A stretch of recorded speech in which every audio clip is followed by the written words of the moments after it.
Hi, this is Alicia Downs, RN, MSN, CDCES, Director of Patient Care and Education at Integrated Diabetes Services, bringing you another video on how to use the Control-IQ system really well. It's been a little over a year since I've posted my first round of videos with this system, which blows my mind. It doesn't feel like it's that long, but I think we all kind of missed a year in there. So we're going to link to the other videos. We're also going to do some updates on some user basics, just some basic tips and tricks that I've found along the way using the system, as well as some advanced optimization pieces. We'll include links either in the post or the description or the comments, depending on what platform you're viewing this. So this video is going to focus on Control-IQ and exercise, a really frequently asked topic. Here at IDS, we don't work under the kind of Tandem approved umbrella or the FDA approved umbrella. We work under the IDS in real life approved umbrella. Also, I'm going to give you kind of the skeletal basics. Exercise is really individual, just like things like foods and digestion timing are really individual. So that's why we work with our patients to really analyze your individual workout needs and adjust strategies. So these are some of the kind of basic building blocks to start from that I've learned from my use. There might be other people who do the similar things a little differently. So we're going to run through kind of the different levels that we can use. And I'm going to do a little share screen and just share a little kind of document that I threw together to give you a little visual. So we have these different levels of activity and feature combo use that we can go through. We're going to look at Control-IQ alone. So just Control-IQ running in Control-IQ basic mode. We're going to look at Control-IQ plus the exercise activity. Then what I call a low profile, the optimization video that we're going to be releasing has all the info on like how I came up with these profiles and how I use them and how to set them up. And then the low profile plus exercise activity. And then when to bail out on Control-IQ altogether because it's not going to work really well. So let's start with Control-IQ alone. Control-IQ with its basal adjustments, it's got a target of a 112.5 or 110 really. If we are projected to go below that, it's going to reduce basal. If we're projected to go above 140, it's going to start to ramp up basal. If we're projected to go above 160, then we're going to get that kind of auto bolus action up there. I'm sorry, 160 and 180. It targets between kind of a 80 to 160 is where it considers in range. So this system alone is really good at preventing hypoglycemia in light day-to-day activity. So if I'm just kind of doing chores around the house, maybe running around a little bit with my son, light walking, light recreational activity. So I'm just taking a walk to enjoy the day or cycling just to enjoy the day. I always say kind of like Kermit Frog on a bike, just that light bike riding. It's really good at preventing that. It's going to throttle back. I got up to shoveling snow. That's where for me it was having none of it. Sledding definitely was not up to it. Anything more intense, the system's going to need a little help. And it's also really good at anaerobic workouts, things like weightlifting or things like my martial arts workouts. It's pretty good at handling because they bring some stress and they actually push my blood sugars up. The system is pretty good at ramping up and helping keep those down and keep those in check. It's also pretty good at that post-workout bump up that we often see. Pretty good at helping bring that down as well without causing lows. Often we get in this spot where we get the post-workout bump, but if we bolus it down, then we go low. So Control-IQ is really good at helping with that. It's also really good at fasting aerobic workouts. You've probably noticed the same workout that might drop your blood sugar like a brick at 2 o'clock in the afternoon will have little impact or even push your blood sugar up if done fasting in the morning. So the system handles those really, really nicely as well. So if you want to do your aerobic workout and not be a sort of insulin ninja about it, consider changing your workout to early morning. It worked for me. It's kind of the easiest way. It's also when I have actually enough energy left to actually get on the elliptical and do my workouts. So the next piece we have is Control-IQ with exercise activity mode. So the menu, first menu you've got there, actually second, load and then activity. If you tap activity, it's got exercise, you hit it, you turn it on. And then when you're done, you turn it off. That's the worst thing about exercise mode to me, is that it doesn't have a timer. How they did not have the foresight to put a timer on it, I don't know. That's when I just use my phone to remind me to turn it back off again. Or I spend the better part of a day at 160 and I'm not really sure why, and I realize it's because exercise mode's on. What exercise mode does is it takes that sort of target basal adjustment space and just shifts it all up to a 140 to 160. And it's going to, instead of stopping insulin if we look like we're going to hit 70, it stops insulin if it looks like we're going to hit 100. So it just gets a lot less aggressive, reduces the amount of insulin in our system. If you're going to use this activity mode, make sure you turn it on about an hour ahead of your activity. Otherwise, it doesn't have a chance to pull back on the amount of insulin in our system. You're going to go into that activity with a full load of insulin. And so you're probably, you know, if you're going on a walk, you're going to go low on your way back. Control IQ plus exercise mode, really good for like mild to moderate focused activity. Things I use this, like if I'm going for a walk, not just to enjoy the lovely spring air, but to actually like get in my 10,000 steps today. If I'm, it held pretty well for sledding with my son, unless we really were out there for a long time.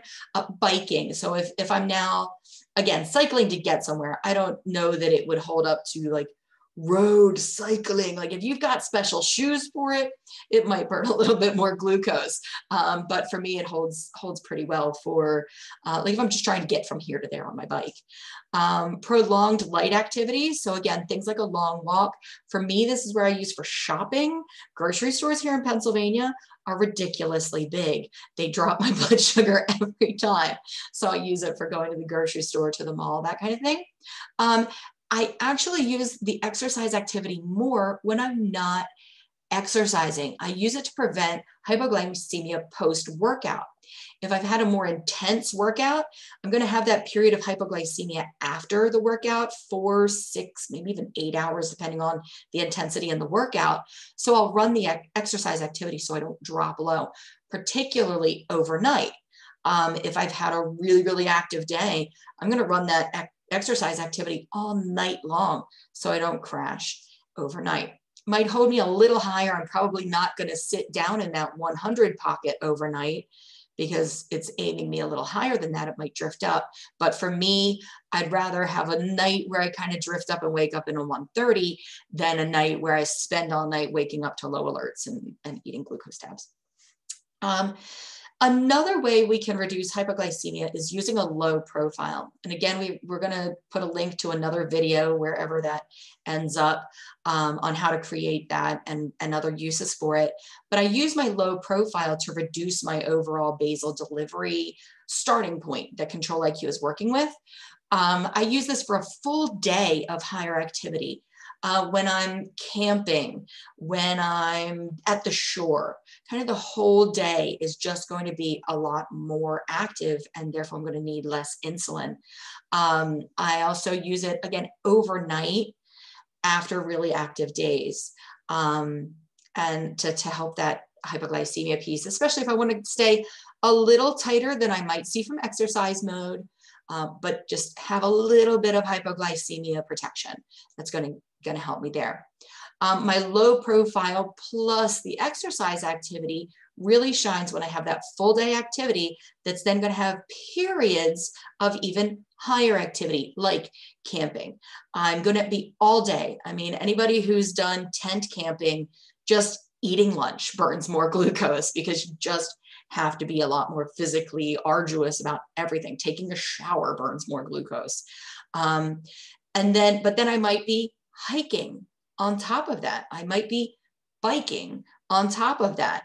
And so now I can have that all day, all night hypoglycemia prevention, and then take it to a higher level with that exercise activity. Again, throwing that exercise activity on an hour in advance. Then we come to the times when Control IQ just is not up to the job. These are times when I say that control IQ is like a Labrador. I grew up with labs. I grew up in Maryland on the Chesapeake Bay, grew up on the water. I had labs growing up.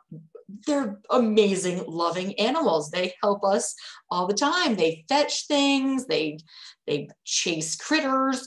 They're amazing animals. They're like control IQ. They're really helpful. However, anybody who loves labs also knows they can be kind of dumb. They're not always the brightest animals. So the phrase is, you're a big dumb lab. And, and control IQ can be kind of a big dumb lab when it comes to higher intensity exercise.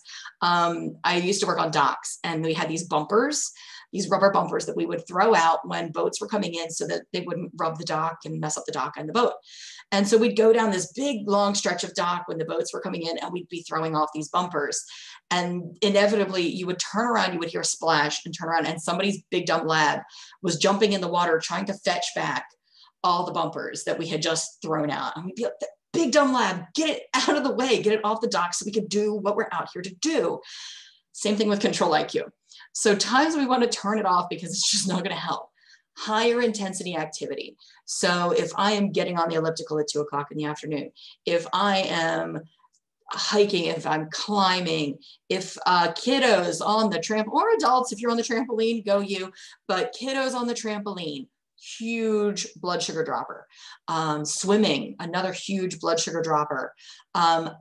Control IQ is not going to be up to handling that and can actually really get in the way. And the reason is the next one. Anytime you're purposefully reducing insulin or fueling with carbs, think about what control IQ is doing. We are purposely reducing our boluses, purposely reducing our basal, purposely giving extra carbs to push blood sugar up to fuel that exercise is going to bring it back down. But as soon as control IQ sees blood sugar coming up, it goes, I can help, and jumps in and throws in all this insulin. It throws in extra basal. It throws in autoboluses. We think that we've carved up. We think we reduced our bolus and we're good to exercise. We're like, oh, my blood sugar's 180. I'm totally safe for this exercise. Or, oh, I went up 30, 40 points. I'm totally safe for this. We get halfway through the exercise and we get these crushing lows.